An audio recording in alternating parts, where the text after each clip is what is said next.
Conversemos es una producción de la Iglesia Diálogos y Fe de Bogotá, Colombia, que busca la participación comunitaria en la comprensión del texto bíblico, porque la profundidad espiritual no es incompatible con el pensamiento crítico.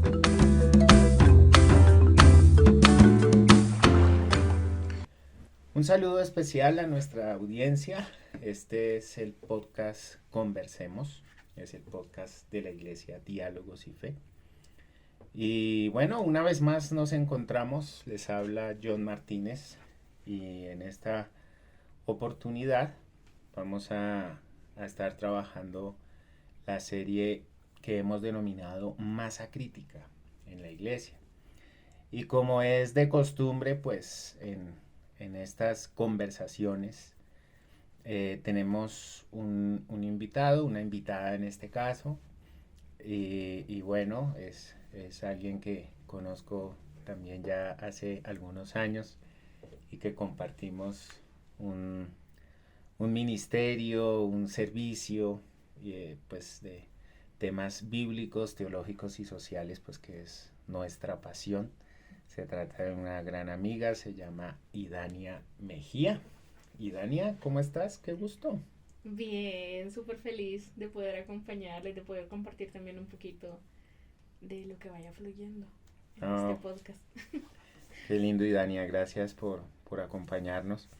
Pues para conocimiento de nuestra gente, cuéntanos lo que quieras compartir acerca de ti, quién eres, a qué te dedicas, de dónde eres, de dónde vienes. De acuerdo.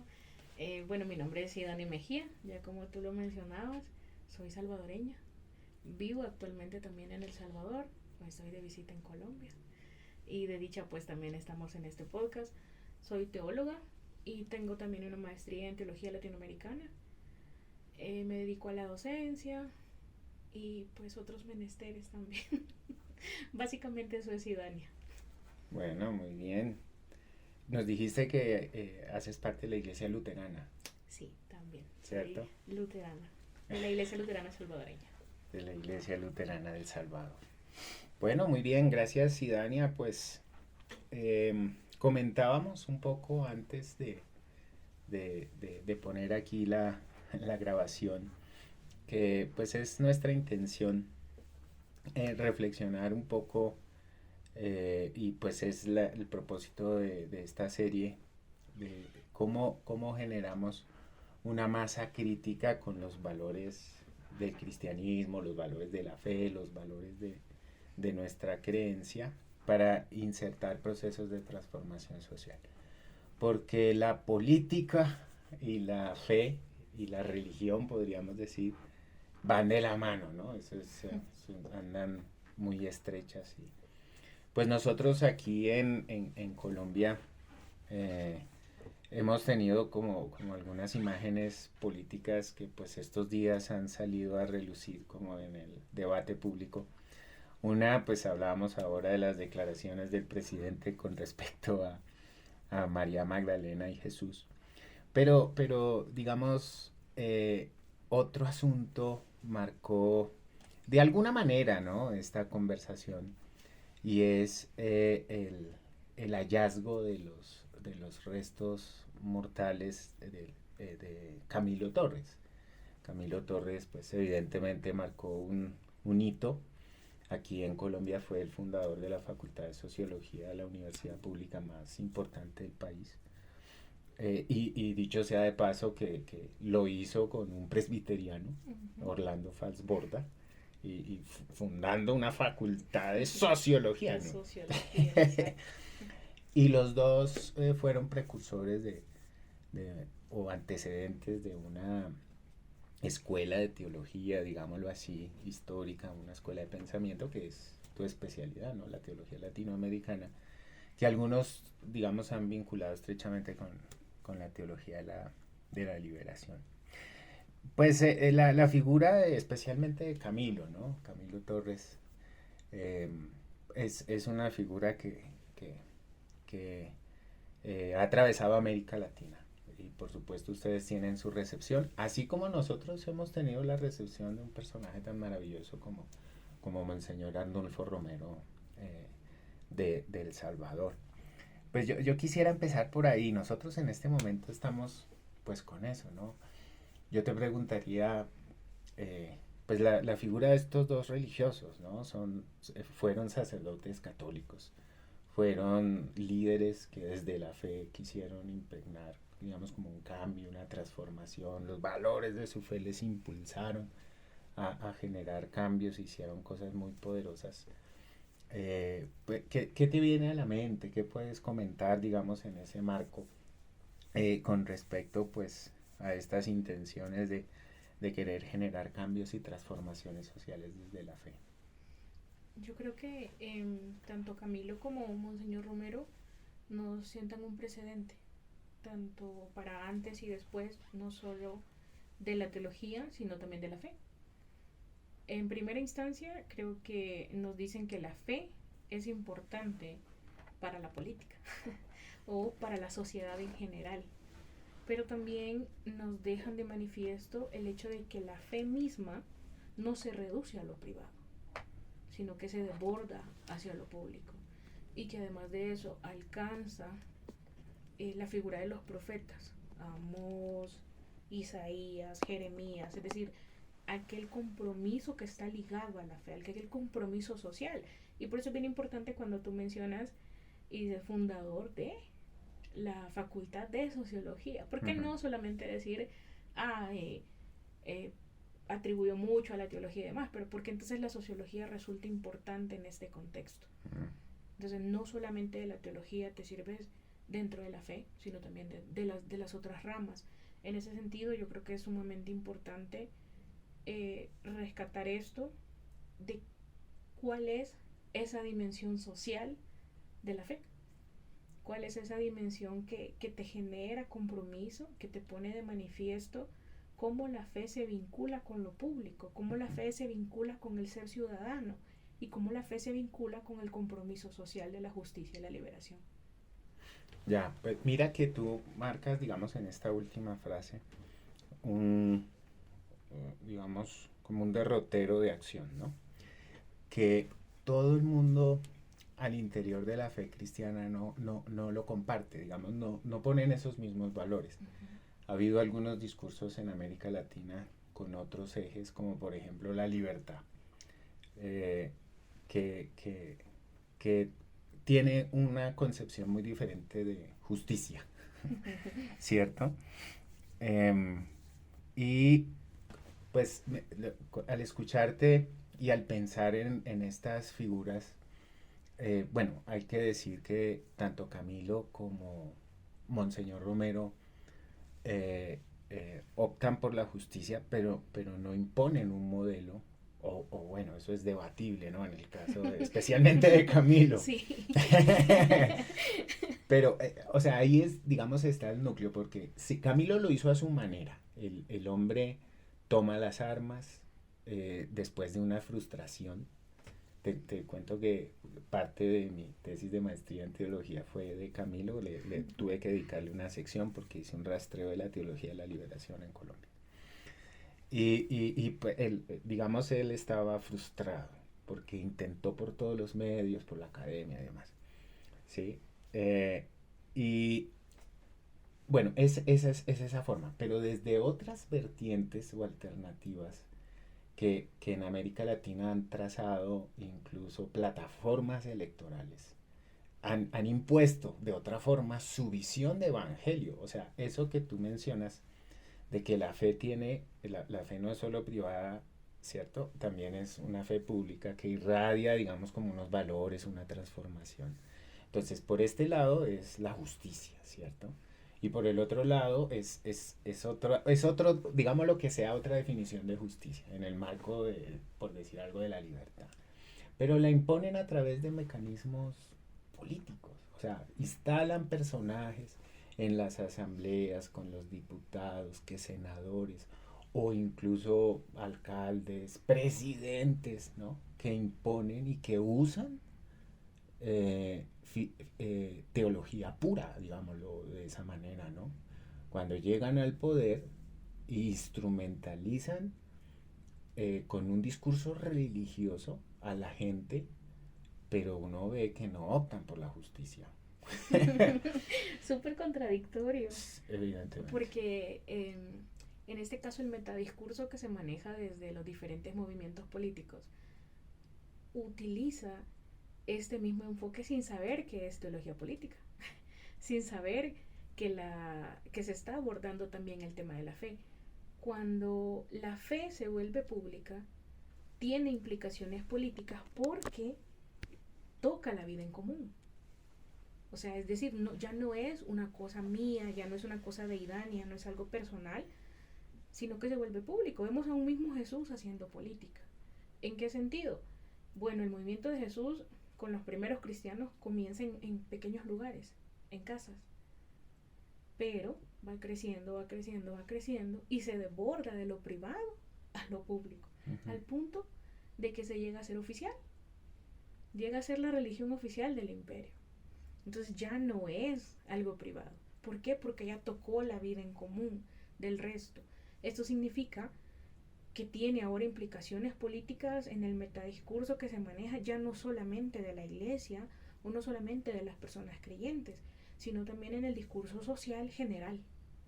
La vida, la escuela, la familia, la iglesia, el hogar. Entonces ya no se limita a la intención personal de creer, ya no se limita a que yo dé mi opinión, digámoslo así, de forma general.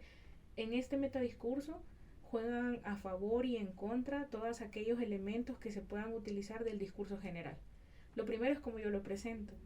Lo segundo es que es importante para la población. O sea, al ser la fe algo público, y que de hecho lo es independientemente de la religión a la que pertenezca, tiene simbología religiosa.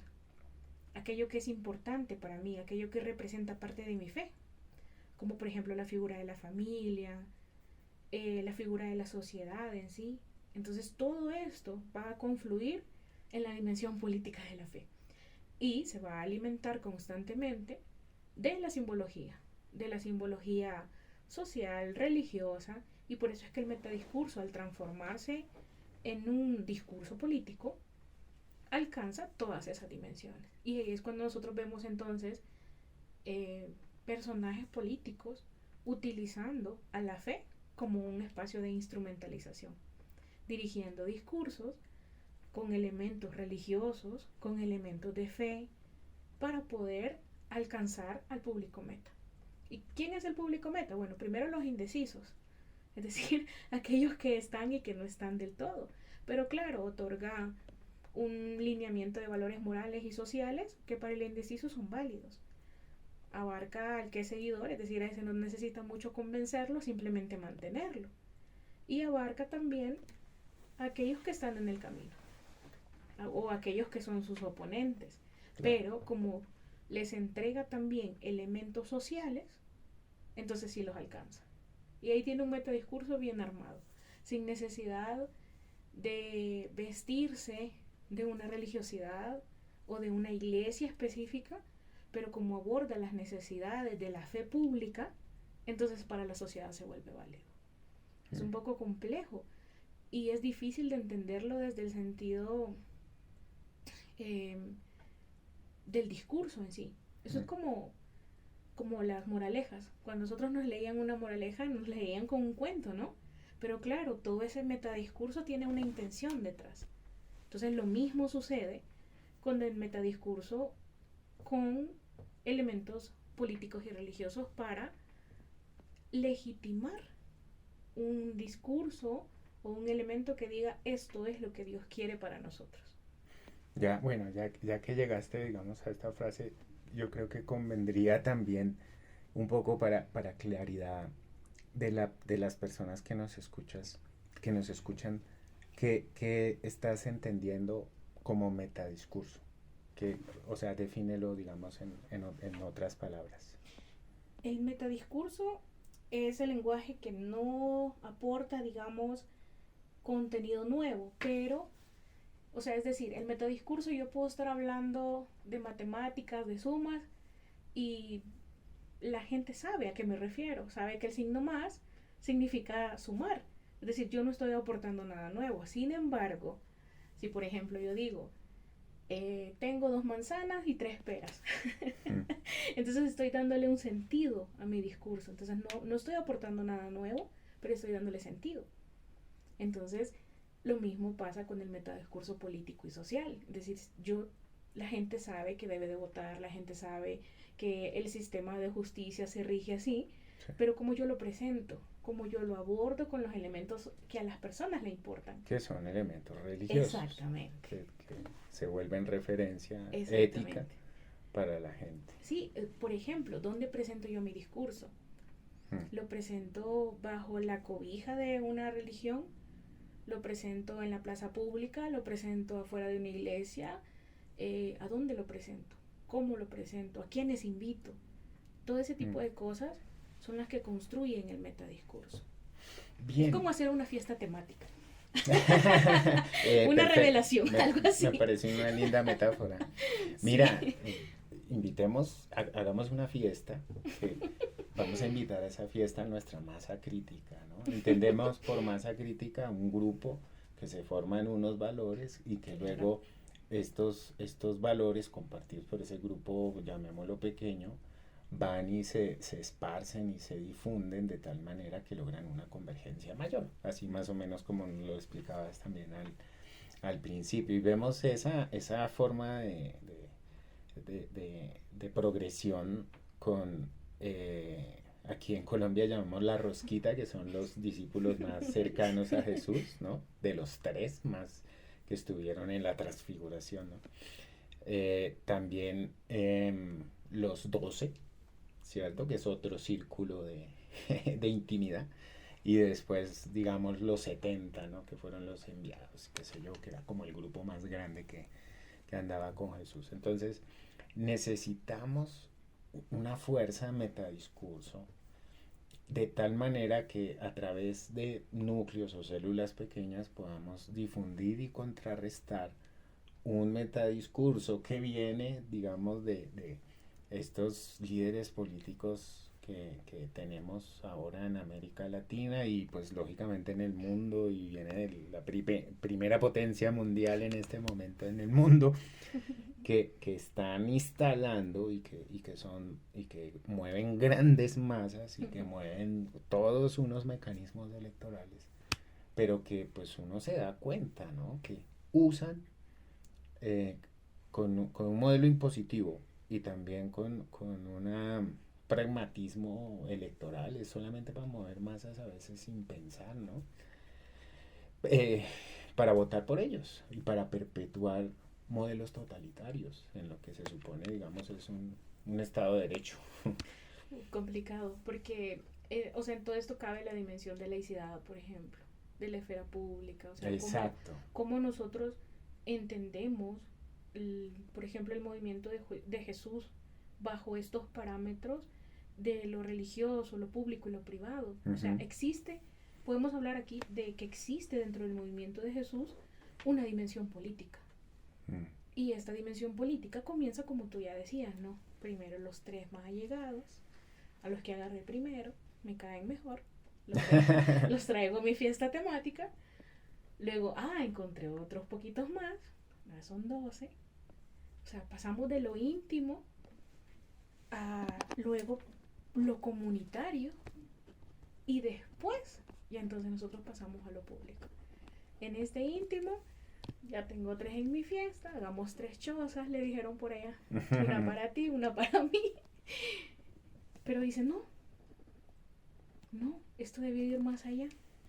Entonces ahora sí son 12, ya de los 12 ya entendemos a una comunidad, y hablar de una comunidad es hablar de la familia de la comunidad y de los hijos de la familia de la comunidad. Entonces ya no es íntimo, ya no es comunitario, ahora es público.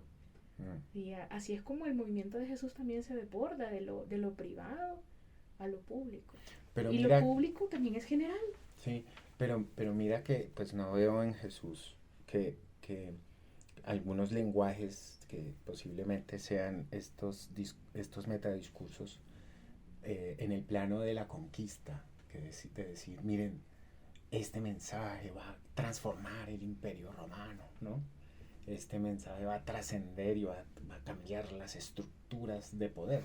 Se ve más como una posición crítica, ¿no? Frente al poder, sin dejar de ser un discurso político, porque la fe pues es política, eso ya nos hemos puesto. Claro, es que es como cuando a Jesús, bueno, a él le acusan de muchas cosas, siempre está peleando, la verdad.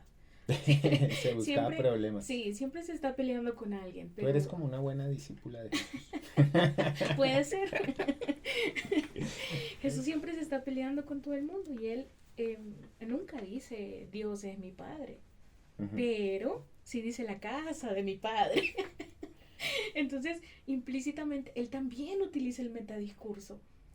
Él no dice yo soy hijo de Dios, o sea, pero dice la casa de mi padre y se comporta siempre como un judío puro. En todo momento vimos infinidad de elementos narrativos bíblicos en los que él es un judío como tal. Por ejemplo, en el texto de los perrillos, porque le dice yo no he venido por nadie más que los hijos de la casa de Israel. ¿Pero por qué? Si nosotros vemos ese contexto, para empezar, él y la mujer, los dos están en territorio extranjero. Aparte de eso, él no puede hablar con una mujer. O sea, él está siguiendo la ley judía. En su cabeza, él está siendo un judío como tal. Y es raro porque los discípulos le dicen, mira, Señor, ya, hacele caso. No es que hace rato nos viene siguiendo esa señora. Y él todavía se niega. Y Jesús nunca se niega a atender a las personas. Pero ¿por qué con esta mujer sí? ¿Por qué con ella se niega? Es porque es extranjera. Entonces, él está siguiendo las leyes en todo momento. Recordamos el otro texto que dice, al César lo que es del César y a Dios lo que es de Dios. O sea, él también utiliza el metadiscurso, se sirve de elementos sociales, políticos y religiosos para moverse en la época de su tiempo, en todo ese momento, que es un momento crítico, como la masa crítica que decíamos, para poder sobrevivir. Entonces, sí, él también utiliza el metadiscurso con elementos sociales. Sí, yo quisiera resaltar que esta intencionalidad, porque es una intencionalidad, que es muy claro que es una intencionalidad política, porque la fe es política en sí misma, no tiene la pretensión en su naturaleza de tomarse el poder como categoría fundamental de la política, porque nosotros y nosotras no hemos sido llamadas a tomar el poder desde nuestra perspectiva creyente. Nosotros hemos sido llamados y llamadas a ser discípulos, a anunciar el evangelio y digamos, a tener una actitud profética frente a lo que está sucediendo, ¿no? Y parte de ese profetismo está, por ejemplo, en esta apertura que Jesús tuvo a esta mujer que se acercó con una necesidad. Es una apertura muy similar, una cercanía muy especial que tenían, por ejemplo, los profetas en el Antiguo, a mí no me gusta denominarlo Antiguo Testamento, pero lo que Jesús hace, tú decías, ¿no? Él sigue los lineamientos de la ley judía, se muestra como judío, pero recupera una tradición, una trayectoria de fe que es muy profética. O sea, uno encuentra en Jesús palabras de Isaías, palabras... Y bueno, a nuestro querido sembrador de higos, Amós, ¿no? Con ese texto maravilloso y clave, cuando dice que corra el juicio como las aguas y la justicia como impetuoso arroyo. Qué interesante en esta dimensionalidad, incluso que hoy podríamos llamar secular o, ¿cómo fue que utilizaste? El laicismo. No era, hubo toda una cuestión alrededor de Amós. ¿De dónde apareció? Si es un sencillo sembrador de una granja. Pero mira el carácter profético, o sea, es desde su quehacer diario y una exigencia de justicia. Entonces ese como que es el núcleo, ¿no? El centro, que Jesús recupera esa tradición y se basa en esa tradición dentro del esquema judío para anunciar el evangelio del es precisamente así. La fe de los profetas, la fe de Jesús, la fe de los discípulos de Jesús nos muestran que la fe tiene consecuencias políticas, porque se vuelve del común, porque toca lo cotidiano de la vida. O sea, ya no es el hecho de, soy religioso y saco a los del templo porque están vendiendo, sino el hecho del compromiso social, la resistencia la fe y la justicia que abarcan todo el concepto gigante que es la fe misma. Es decir, este texto maravilloso, como tú mencionas, que nos está diciendo como un arroyo, o sea, pero un arroyo se puede transformar en algo más grande también. Entonces, este núcleo nos está diciendo que la fe está comprometida siempre. Que si bien es cierto, no te llama directamente a tomar un cargo, a hacer esto o lo otro, sí te está diciendo, pensátela, analízalo, poné cada cosita, no te alejes de esto que también te incumbe. Porque al final es la vida común, es hacer polis, es decir, estamos dentro de, claro. o sea, somos ciudadanos. ¿Y qué es lo que caracteriza al ciudadano? Tener ciudadanía, hacer vida política y vida pública. Entonces, eso es lo que nos dice también los profetas, eso es lo que nos dice el movimiento itinerante de Jesús, que aunque es un movimiento itinerante, tiene reglas, tiene elementos que nos están revelando constantemente ese compromiso con la fe. Esa fe que debe ser una fe razonada, que debe ser una fe sencilla, humilde también, pero crítica. Claro. Esa fue la contradicción que veíamos en su época, sí.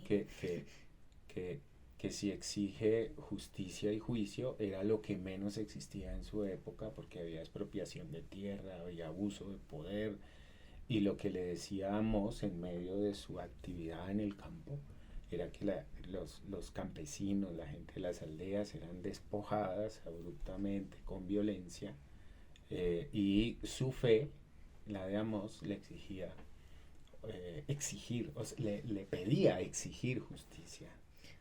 Yo creo que aquí podemos resaltar también el hecho de estos personajes de los cuales hablábamos, ¿no? Como son Camilo Torres y Monseñor Romero, Ella Curía y otros, que nos reflejan verdaderamente cómo la fe y la justicia van de la mano. Y la fe y la justicia social van abrazadas. Entonces, en este caminar de que yo creo que una de las preguntas importantes es qué tan comprometida está nuestra fe hoy día. No con decidir, por ejemplo, voy a hacer esto desde la política, sino qué tanto esto hace justicia social para el resto de las personas, qué tanto esto hace justicia social para el pueblo o para la gente que está a mi alrededor, que son mis amigos, mi familia, mis conocidos o como sea. Me parece muy importante lo que acabas de mencionar, especialmente, digamos, en el contexto en el que vamos a entrar ahora en Colombia, porque mira que este es un año electoral. Te decía ahora fuera de la grabación que íbamos a entrar a elecciones para presidente, para Senado, ¿no? Para el Congreso de la República. El debate está muy fuerte en este momento y yo creo que acabas de mencionar unas preguntas que se vuelven unas preguntas guiadoras, digo yo, para ejercer ese derecho ciudadano en el mecanismo electoral. Pero ojo, yo sí, porque es que toda mi vida, digo yo, alfabetizador político en las iglesias, porque he dado mucho mi vida para eso, en mi ministerio ha sido atravesado por eso. No confundamos las elecciones, el voto, el ir a depositar el voto con la política, porque no es lo mismo, ¿sí?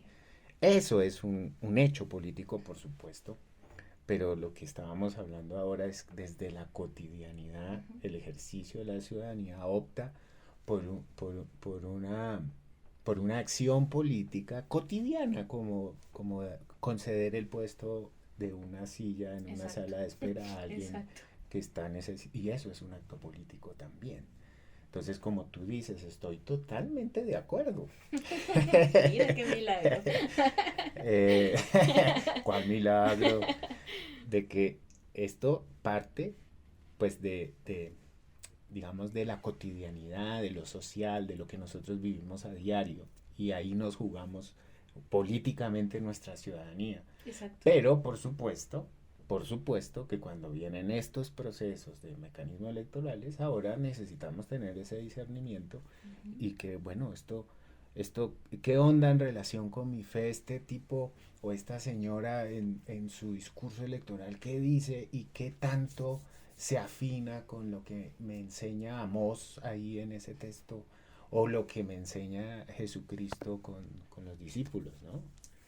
Fíjate que también hay un texto maravilloso que creo que esto amarra muy bien todas estas ideas que hemos venido hilando a lo largo del podcast, y es el texto de Miqueas 6:8, que dice: practicar justicia, amar misericordia, caminar humildemente. Hacer vida política es hacer vida pública. Como tú dices, voy en el transporte, veo que alguien se va empujando y siéntese. Este es un tema tan delicado porque algo de lo que casi nunca se habla es que el hacer política, hacer ciudadanía, implica ser humanidad. Cosa que es muy difícil de discernir, porque, por ejemplo, si tú no tenés ciudadanía, no sos ciudadano, no tenés derechos. Los migrantes, por ejemplo. ¿Y eso deja la fe fuera de este tema? No. Todo lo contrario. Exactamente. ¿Por qué? Porque también tienen derecho a ser ciudadanos. Y eso me implica, eso debe de interpelarme a mí como ser humano, o sea, más allá del hecho de hacer política y de decir, este candidato sí, este candidato no, o aquel nos conviene y aquel no. ¿Qué es más humano para mí? ¿Qué es más humano para mi país también? Que es algo que debería verdaderamente atravesarnos a todos. Y es lo que va a atravesar a Monseñor Romero, a Camilo Torres, a Iacuría y a una infinidad de mártires más a lo largo de la historia, tanto hombres como mujeres, que estaba ahí por casualidad, pero la fe me atravesó. Sí. O sea, sí, es súper impresionante verlo en algún punto, por ejemplo, desde las víctimas y cómo hacer rememoración histórica, cómo seguirle dando vida a través de la figura, de la dimensión de la fe, siempre desde la humanidad, porque al final amar la humanidad es también amar la extensión de la humanidad de Cristo en nosotros mismos. Mientras yo más la odio, mientras yo más la desprecio la humanidad de Dios en mí y en el resto, que son mis iguales también. Qué hermoso ese parámetro de humanidad cuando vamos a hacer esa política en el ejercicio de mi ciudadanía cotidiana y esa política en el acto político de depositar un voto por un personal o en militar en determinado lugar. Y aquí a mí no me gusta meterme en los colores políticos de la gente. De ahí en adelante miren a ver cómo hacemos. Yo tengo mis opciones políticas y a veces muestro mis cartas como ciudadano, pero yo le digo a la gente, si bien yo puedo estar totalmente equivocado, ustedes no tienen que votar ni hacer los mecanismos políticos que yo, como ciudadano, yo sí tengo derecho a expresarme como ciudadano. Pero yo como pastor, tú como guía espiritual, como teóloga, como profesora de una facultad de teología, no puedes decirle a la gente, ustedes tienen que votar por este, si no están fuera del reino de Dios. Es que así dicen muchos y es terrible. Y es que también yo creo que algo bien importante es que la fe debe de llamar a la reflexión. La fe no impone, porque eso es el metadiscurso usado a favor de la manipulación. Eso es utilizar que yo digo, ay, que Dios los cuide, esto es de Dios, Dios me puso aquí. O sea, eso es utilizar a la religión y al Dios mismo, reduciéndolo a un discurso, no ampliándolo a la humanidad que verdaderamente Cristo tiene. O sea, porque si yo digo, esto es palabra de Dios, ¿no? Pero ¿quién me asegura a mí que esto es palabra de Dios? O sea, yo ya lo discerní, yo ya lo digerí en los pros y en los contras. Hacer vida pública, hacer política, no es levantarme todos los días y trabajar, no es dar un voto, es desde la fe, si soy una persona de fe, claro, juzgar, y tal vez no juzgar, pero sí preguntar. Mira que se me viene otro verbo, inspirado en José Miguel Bonino, teólogo de la liberación desde el protestantismo metodista. Él tiene un párrafo, la fe, en un libro que se llama La fe en busca de eficacia, que de hecho le dedicó un capítulo completo a Camilo. un párrafo que honestamente a mí me cambió mi vida. El verbo es verificar. Y usa otros personajes. Por ejemplo, los de su época, un texto escrito más o menos en 1970. Dice José Miguel Bonino, tenemos que verificar, el criterio es verificabilidad, ¿sí? En la hermenéutica de la fe, cuando yo estoy tratando de discernir las opciones políticas, ¿qué representaron las figuras, por ejemplo, de Billy Graham o de Martin Luther King, que acabamos de pasar el 15 de enero, que es el día Martin Luther King en ese país, ¿no? Y hagamos la verificación, ¿qué grado de humanidad, ¿sí?, apunta su discurso, que también emerge, por supuesto, desde la fe? Estamos hablando de gente, líderes de fe, ¿no?, que impactaron a América Latina, de pronto uno más que otro, no sé si para bien o para mal. Bueno, sí sé, pero pues no sé. ¿Cuál es el criterio de verificabilidad? No es tanto la doctrina, ¿sí?, que diga o que se equivoque en decir formalidades pequeñas de lo que dice la Biblia. Es su significado en perspectiva, pongámosle, de humanidad. ¿Qué es lo que significa socialmente su discurso, su figura y su presencia, ¿no? ¿Qué es lo que ha significado nuestra región? Muy parecido, o sea, la hermenéutica feminista. La hermenéutica y exégesis feminista te dice sospechar. Esa es una de las bases, el sospechar, que es básicamente el mismo concepto con otras categorías también, pero al final es preguntar. Es preguntar. O sea, es pensar, analizar, sí. Desarmar para poder disfrutar. No lo compremos tan rápido, seamos críticos, ¿no? Sospechemos de Idania. Sí, exactamente, sospechemos y bastante. Sospechemos de John. Claro, y es válido. Es totalmente Es válido, porque en nosotros hay también el sentido de humanidad que no es perfecto. Así es. Y Dania, gracias, qué gusto tenerte. Ahí para nuestra audiencia, lo que pasa es que yo le tengo mucha confianza a esta mujer, y perdónenme por ahí si se sintieron incómodos con algunos comentarios. No, es que es con mucho cariño, de verdad. Es cariño. Es con mucho cariño y con mucho aprecio también, y respeto además a la labor pastoral que puedes hacer tú con tu comunidad, que yo sé que es muy valioso. Gracias, Idania. Nos vemos entonces en una próxima oportunidad. Y bueno, ahí los vamos a dejar con una pregunta que vamos a poner y vamos a instalar ahí en las redes sociales. Un abrazo, muchas bendiciones.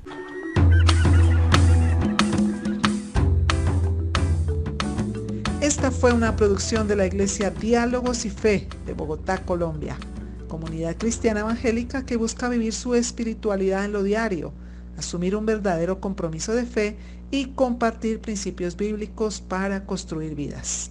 Dios quiere escucharte y nosotros también. Síguenos en nuestras redes sociales.